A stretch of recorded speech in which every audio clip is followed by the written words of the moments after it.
medicine can be a jealous mistress. It can take up all of your time. I tell my junior guys who starting out, put the brakes on. Just pay off the debts that you had. You found a foundation. You found a need out there that you could solve a problem for. We'll pick up animals from kill shelters or fly them to no-kill shelters. And Final question I have for you. Your charity and what you're doing to give, or your career, if you had to pick one or the other, which would it be? that's a tough question.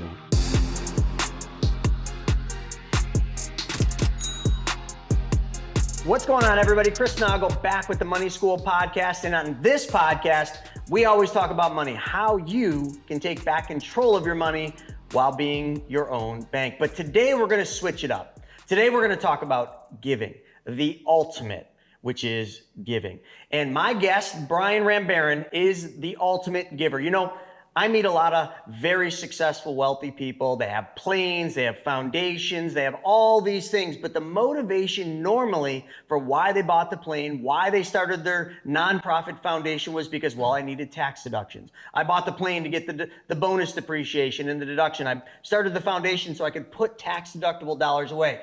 Brian did not do any of this, and Brian does extremely well. He's a partner in a urology practice where they do very well, a surgeon by trade. Only took him 13 years and $200,000 in student loans to get there. But let's get into this. We're going to talk about what Brian does and why he has become nationally known for just an act of kindness. Welcome to the show. Thank you. Absolutely. So let's dive right in. Where did all this begin? Like, I mean, did you grow up in a family of doctors that you wanted to go on and be a surgeon, or how does this whole story start? I did not. My mother was a nurse. My father was a social worker. Medical oriented, but none of them were surgeons. None of them were physicians. I always had a knack for biology, for math, and that kind of led me to volunteer in a hospital when I was younger. That volunteer naturally kind of touched on some curiosity into medicine, which as I furthered my education, went to college, studied biology, again, just into the sciences. As I kind of went through schooling, I said, you know what, I think this is my career path.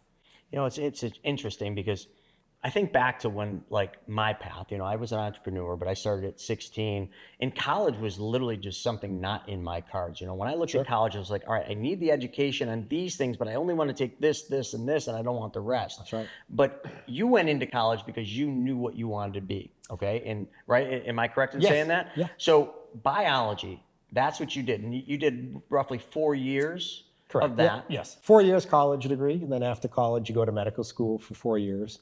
So I did my medical degree and I did we're at a 8 master's. years now. You're at 8 years, yep. 8 years. All of you think about that, like 8 years of your life just going to school to begin your profession. But then it didn't stop there, because after you come out of med school, you're not just rolling in cash, you're rolling in debt. You're rolling in debt. You start residency, you know, not making my first, I think my first year's salary as a resident was $32,000 a year. Wait, hold on a second. Yeah. $200,000 in debt in student loans. Did the payments begin when you started that residency? Well, they were supposed to, but you can defer them. Thank goodness. And of course, when you defer them, guess what builds? Interest. Interest. So an interest accrues interest, but you can defer them. First job, or, you know, as a resident, $32,000 a year, working, you know, 80-ish hours a week. You know, so if you do the math, you're actually working for less than minimum wage. Is this all docs? Yeah. Surgeons, we have a longer path. Some docs have 3-year residency, some have 5, some 6, some 7, depending on what you do for fellowships and further training even afterwards. And I love that they let you defer the interest. Such a nice thing that it's really nice of them. You know, yeah, I talk about compounding interest often. I talk about how Albert Einstein said it was the eighth wonder of the world, the most powerful thing in the financial world. That's right. And they allow you to defer so they can compound your interest. For 5 extra years, yeah. Isn't it beautiful? So yeah, smart. it's great, isn't it? So smart. All right, so $32,000 in residency, and that was for how long? That was for 5 years. No, I mean, it went up, you know, $1,000, $1,500 every year. I mean, by the time I think I graduated, I was close to maybe $40,000 a year as a chief resident. So hold on, 4 years going for biology, 4 years med school, and then did you say 5 years? 5 years of, yes. As a resident, residency training. Yeah. Never making more than $40,000. That's correct. You can also imagine at that time we're investing zero because you're trying to live. We didn't cover that before this. Holy cow, I'm trying to digest how this is, why anyone would want to do this. But now, going beyond that? Sure. Well, it all catches up, so then after that you join a group or private practice or a hospital system, whatever you want to do. You spend a couple of years trying to partner in, and then you become partner, and then you start working on, So when you got out of that 5-year base. residency, what was your first contract? First contract was with Western New York Urology as we call it a attending or a junior partner, just on a salary for first 2 years. Wow, it's just such a long path. Holy cow. I in my mind, I'm like, who would ever want to do that? But there's obviously plenty that do. Yeah, I mean, at the end of the day, I live a good life. I'm not going to say, that I have a bad life. I do very well. But your first, 15 years, you're working pretty hard for very little money. You're putting away no money. I had friends who were going on vacations, investing, doing other things that they can enjoy. And, we're just trying to get by, putting a roof over our head, eating, and you're spending 80 hours, in a hospital, all sorts of hours just working and working on your craft. And it was all worth it. It was all worth it. I mean, I love what I do. At the end of the day, I love my job. That's great. Now, your job has allowed you to do something that I think is remarkable, and that has allowed you to fly around and do the ultimate give. Now, and I want you to tell this. So I love cats. Like, cats are my family. Like, literally, like when I look at my cats, I don't see a cat.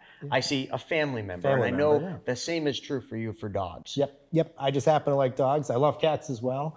Dogs were my animal or my passion growing up. I've had them since I was 6 years old. But it's the same thing. I don't look as a dog as a possession. I look at it as a family member. But you were mentioning in other parts of the country, that's not the case. That's right. Yeah, a lot of places, particularly down south, they look at animals, dogs, cats, whatever they have as more possessions. They're not really family members, but they look at them as possessions. And that's what leads to a lot of problems. That's, where the volunteers and the animal activists and the people who run these fosters come into play to help these animals out, because otherwise they'd just be treated as a possession. Now, like I had mentioned, a lot of docs and surgeons, they do very well. So taxes are a major problem. Big time. Yeah, you pay a lot in taxes. Pay a lot I can in only taxes. guess. Yeah. So a lot of times what a doc will do is go out and buy a plane. A lot of times they'll just charter the plane, but you happen to be a pilot. So let's just talk a little bit about your love for aviation and how long ago did that happen? That started when I was about 9 or 10. Took a flight to England, first time I've ever been on an airplane. The minute we took off, I was amazed. Really? I almost wanted to go into, to be a pilot. Just the funny thing was I didn't know how to do it at that time. I know you go to college and get a biology degree. I didn't know how to become a pilot, and my parents had no idea. So, I put that on the shelf. I tabled that for years until, eventually I was able to actually afford to fly. It is not a cheap endeavor, but once I finished, it's not, if you think cars are expensive, own an airplane. I tabled it for a while until I had some, excess income, and then went on and got my pilot certificate. And the plane you have now, is that the plane you started with? No, I've been through a bunch of different iterations. Let's go through those iterations, because planes are fun. They are fun. So I started out with a small single engine, 4-seat airplane. My first plane, I think, cost me maybe $50,000. Those 207, 209s, or what are those like small Cessnas. Cessnas? I think you're talking about Cessnas there. Yeah. So 210s and things, Cessna 172s, 182s. There's always a number with There's it. always a number associated with it. So you started with that. I started with a Piper, yep. And that was a cousin to the Cessna. Flew there for a while, built some experience, stepped up into a multi-engine, another Piper product, but a multi-engine airplane. Got my commercial rating, stepped into a Cirrus airplane, which is that airplane with the parachute that I think a lot of people know about. Ended up going into a twin-engine turbine. Now we're getting into bigger, higher, faster. Ended up buying a jet at one point. Again, bigger, faster, farther. And you were always piloting all of these? I was piloting all of these. Yeah, I actually have a commercial rating and I have a flight instructor rating. So wow. I've always kept training. I've always kept just, wanting to learn more and just become a proficient pilot.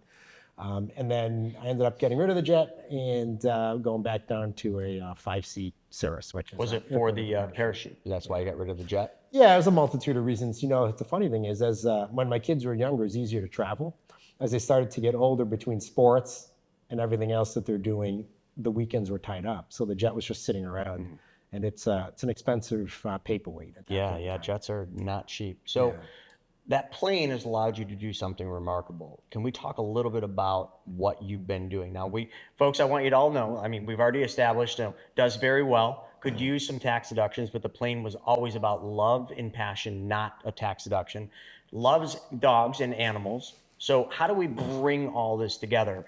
And when you told me about this, the only thing that comes to my mind is Paw Patrol, because my daughter loves Paw Patrol. But you found a foundation. You found a need out there that you could solve a problem for. So let's talk a little bit about it. Yeah, I've been doing it for 12 years, all self-funded. I actually never had a foundation until more recently, and I know we'll get into that. But it's all been self-funded. I paid for the airplanes on myself, never used any tax deductions for them. I just paid for it, flew it, and just used my own personal money. And it was more just, again, for love of what I like, what I wanted to do. Go back 12 years, I found a website called Pilots and Paws. They link pilots to shelters and animals in need. So basically, the long and short of it is we'll pick up animals from kill shelters, we'll fly them to no-kill shelters and to fosters, where they can eventually be fostered and then find their forever homes.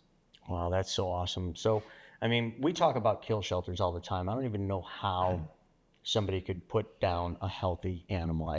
To me, it just doesn't even exist in my entire essence. I couldn't ever do it. Happens every day. They put down perfectly healthy puppies. It's rare, but there are even several states that still allow gas chambers. I mean, it's pretty sad. Wow.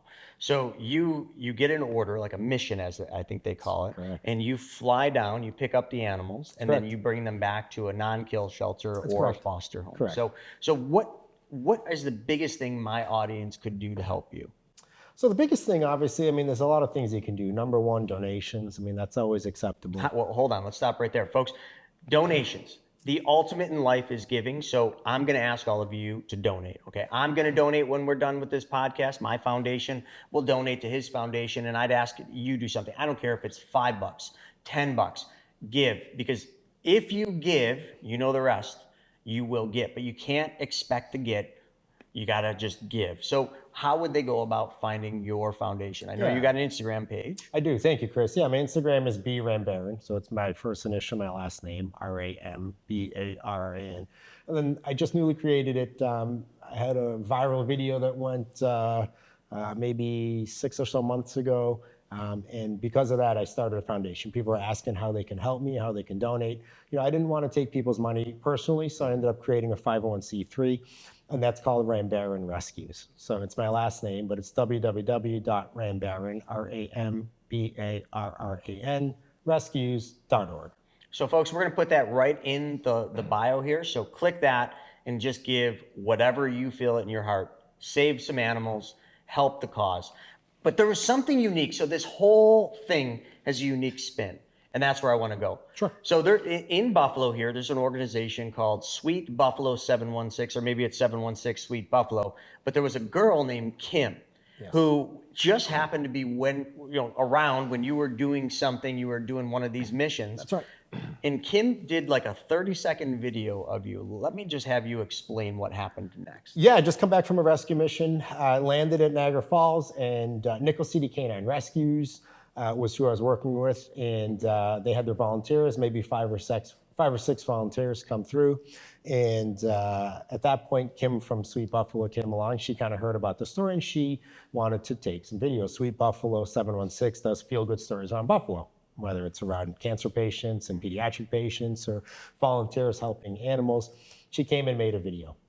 She posted the video. It was a 30-second clip. She did a fantastic job with it. I think posted it to Facebook, Instagram, Twitter. And I start getting messages on my phone. I was not on any social media. I never had Facebook, never had Twitter, never had Instagram until then. My kids did, but I never did. And I start getting text messages. Hey, I saw you on, Facebook. I saw you on Twitter. Okay. And then my kids start getting messages, and my wife was getting messages. And there's message after message, and people say, what's going on? So my kids actually found the video, and they said, Dad, you have 5,000 views. Okay. She posted it not long ago. Well, they look at it, next thing you know, it's 10,000, 15. And then by the morning, over 1 million views. And which was pretty incredible. I said, okay, well, that's a pretty sizable amount of views. But I really didn't have a big social media presence. I don't think much of it. And right around midday that day, my phone rings and it's Good Morning America. They picked up on the story. It's amazing how they find these things. They picked up on the story and they invited me to do a online interview with them.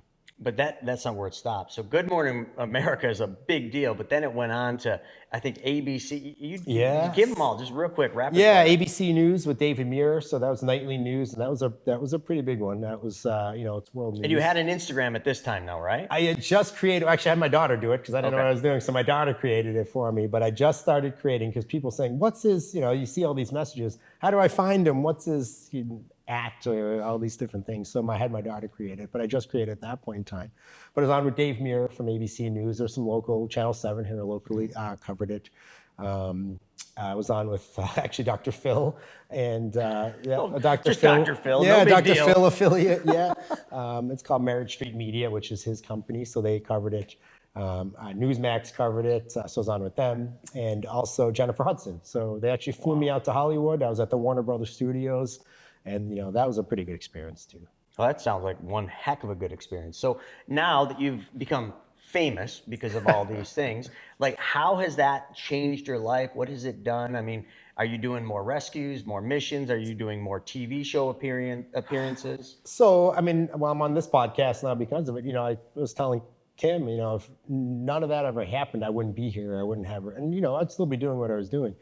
But I've gotten more rescues done.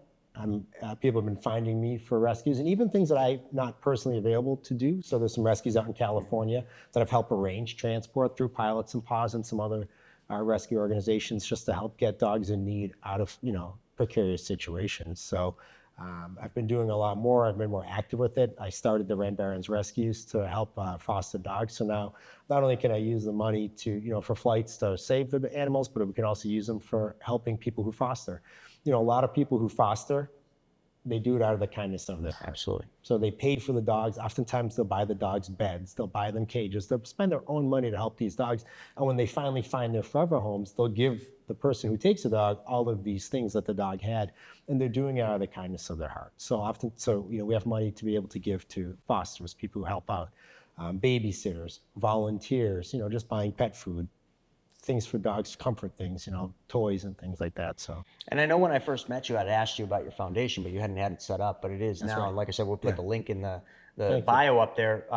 One thing that I got to ask is, with all that media coverage, I mean, did people just pour in and want to help, or are more people just asking for something from you? So a lot of it was people asking for something.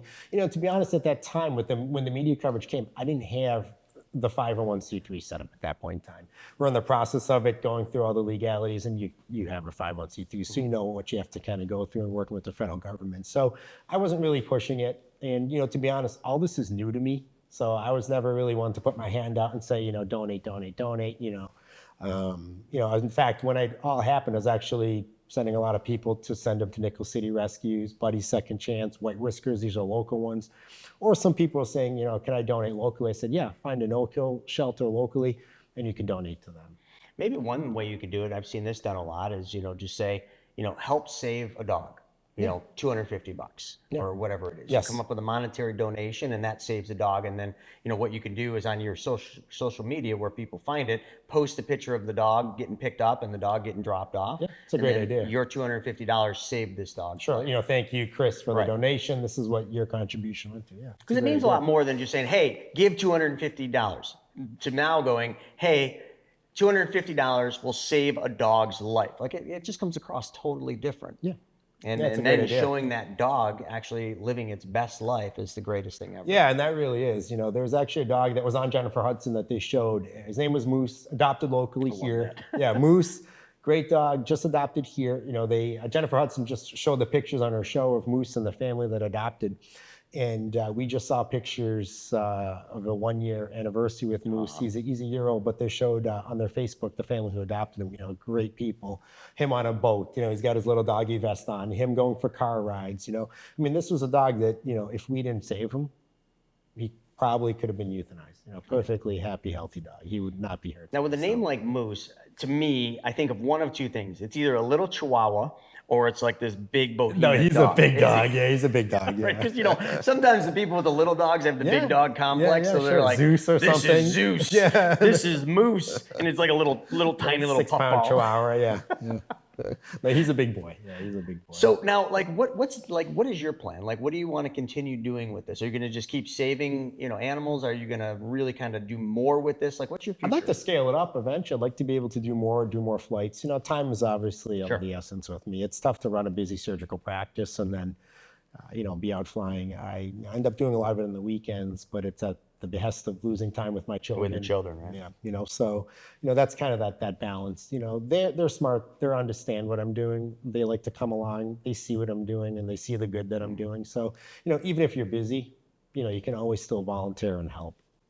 Now, one thing we didn't even bring up here is how we met. So we were actually at a car show, folks, and I'm going around, I'm a big Porsche guy, and all of a sudden I see this gray Porsche pull in, and I thought I knew what it was, but then it kind of went by me, and it went right in this parking spot, and I saw it right on the back, GT2 RS. Now, this is the car that I had tracked out in Las Vegas. I was infatuated with this thing, and this is the only one of these cars that I know of in anywhere close to Buffalo. So I immediately ran over and started talking to him. So that's where the relationship remember that. started. Oh, yeah. yeah. And then you came to the car show, and then we had you on BYO Porsche, our YouTube channel. So folks, if you want to see the episode, it'll be posted actually in about a week on BYO Porsche, shameless plug, and they can kind of see that one. But you also have a love for cars. I do.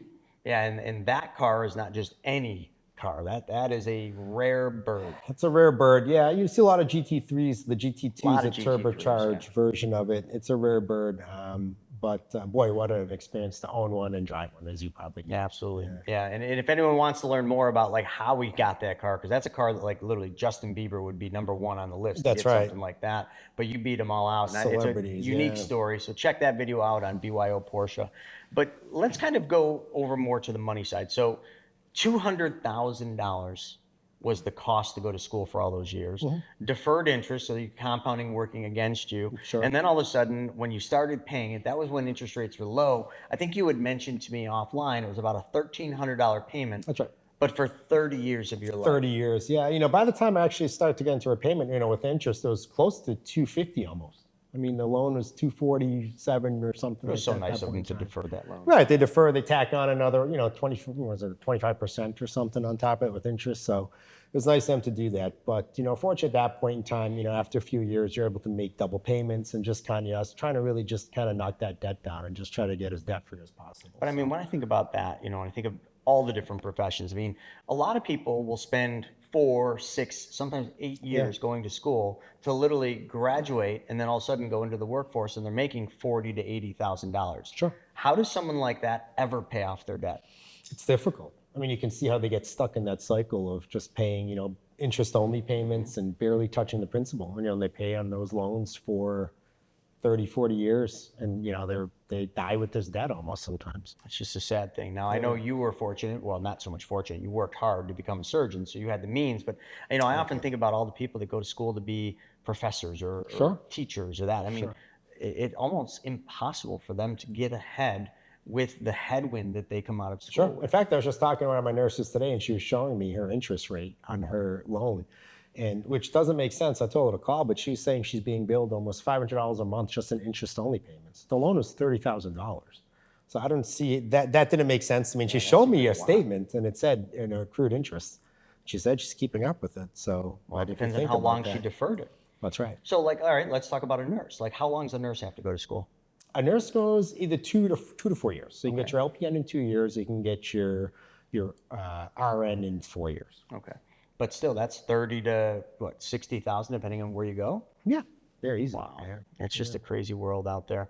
I just want to talk about that a little bit because that's a lot. That's just as much as a house would have been back then. Yeah. And your payment would have been the same as a 30-year mortgage just on school. $1,300. I'm glad you were able to pay it off and then get an airplane and also get a Porsche. But I think there's a lot of people that were just thinking how do you ever get rid of that debt? I'm fortunate. A lot of doctors, though, It's not that they're not doing well, but some other specialties maybe they don't do as well. They can really have a tough time struggling. Yeah, they're not poor, but they're not as Why rich do you as what bring you that think. up? Let's go down that road a little bit, because I've seen this a lot. Like doctors, yes, they do make a lot. Now, let's not so much focus on surgeons, because that's a whole nother level, but docs. But they live a very good life. Like all the docs I know, they live in really big houses, drive really nice cars. The kids go to private schools.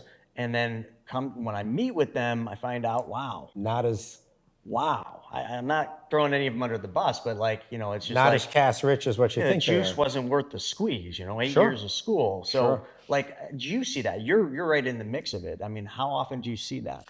I don't see it a lot, but I hear about it. So, I hear that, there are some doctors who they have the cars, the houses, but when you look at it, when it comes time to retire, they don't have much. They don't have much in the bank. They don't have much in retirement. So what's kind of coming in is coming out, and maybe you see it on your end. That's what we see. But if I talk to my wealth advisor, he's like, Brian, you'll be surprised. Here's a guy he's got a house in Florida. He's got a house in, Clarence or Orchard Park, and he has almost no money in retirement. No, we see it all the time. Just like your wealth advisor. I mean, I was a financial advisor for 16 years. I saw this all the time, but I see it now more than I've ever seen it. And it's a sad state of so affairs. they end up, they're into their 70s, mid 70s, early 80s, and some are still working. And highly in debt. And highly in debt. Still have to. They're highly in debt. They're highly leveraged. So with your success and what you've done, and also knowing a lot of docs in the situation we're talking about, what would be some advice you'd give other docs or people that are in medical school that are going to come out with all this debt? Yeah, it's a great question. The one thing I learned early was, try not to put yourself in more debt. The minute you graduate residency, banks will give you loans for almost whatever you want. Of course, they know they're going to get paid back, and they know they're going to pay back over long term with interest. So they know that. Credit cards, when you spend so many years working and kind of building up this debt and living, a very kind of impoverished life almost, that you're ready to go to the big leagues and buy that big house and buy that fancy Porsche. I always say, I tell my junior guys who start now, put the brakes on. Spend 3-4 years. It's a short amount of your life. Just pay off the debts that you had. Don't dig yourself into a deeper hole until you make partner and you start getting some more expendable income. Start catching up on those 401ks and those things, the credit card debt that you built up during residency. Pay those off, and then you can start working on, buying the big house, that Porsche and things like that. The first house that I bought here when I was in attending, I think was $250,000 in Lancaster. Nice, great starter home. Stayed there for years. I drove an Audi for a while. A Acura, actually. It was an Acura. PSX, great car. Drove that for 2 years. I was able to take a couple vacations now, which I wasn't able to do. But I did not go buy, that $1 million home, that $2 million home. The banks would give me a loan. They were ready to cut that check and give me a loan for a $2 million house. But I'd be stuck in that cycle of just being indebted to a bank or, a loan company. Hence why they got to become their own banks. That's right. Yeah, but we're not going to get into that. That's a perfect segue into that, yeah. Yeah, I could go all day long on that. But the last thing, with being a doc, there's endless amounts of work. I mean, every doctor can work themselves literally to death. Sure. So, how did you manage to balance this out? I mean, you've got your busy practice, you've got, your giving, you do flying around for the, what was they called? I almost just said Paw Patrol. Pilots in Paws. Pilots in Paws. I'm so brainwashed with Paw Patrol. Yeah, I get Pilots in Paws. So, I mean, you've got all these things going on, plus you got young kids. Yeah. How do you balance it all? I don't think I've really figured that out yet, but that's the greatest question. When I was training, one of my attendings told me, he said, Brian, medicine can be a jealous mistress. It can take up all of your time. And I didn't really understand it at that time. I'm just trying to get through medical practice and just learn how to be a good doctor, how to be a surgeon, how to operate. But there was an endless amount of work. You could work 24/7 if you want and still work. At some point, you just have to shut it off. And it's hard to do that because most of us love what we do. We love being doctors. We love helping people. It's addicting. It really is. Going to work and seeing smiles on people's faces, helping them, the thank yous, the hugs, the family members, it can be addicting.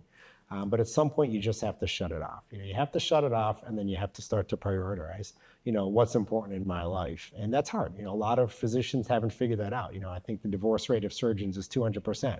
Why? We get married once, we get divorced, we get married again, we get divorced again, I was wondering how the math was going to work out on that one. I'm like, compounding interest, but I don't know how that works with divorce. Yeah, somewhere on their fourth marriage, because it's not really a laughing matter, sorry. No, it's not. It really isn't. But, it's a difficult thing. And again, a lot of us haven't figured it out because it's hard, but you just have to learn, what's important in your life. And, you have to put a stop to it. It's hard to do that. All right, final question I have for you. So your charity and what you're doing to give, or your career, if you had to pick one or the other, which would it be?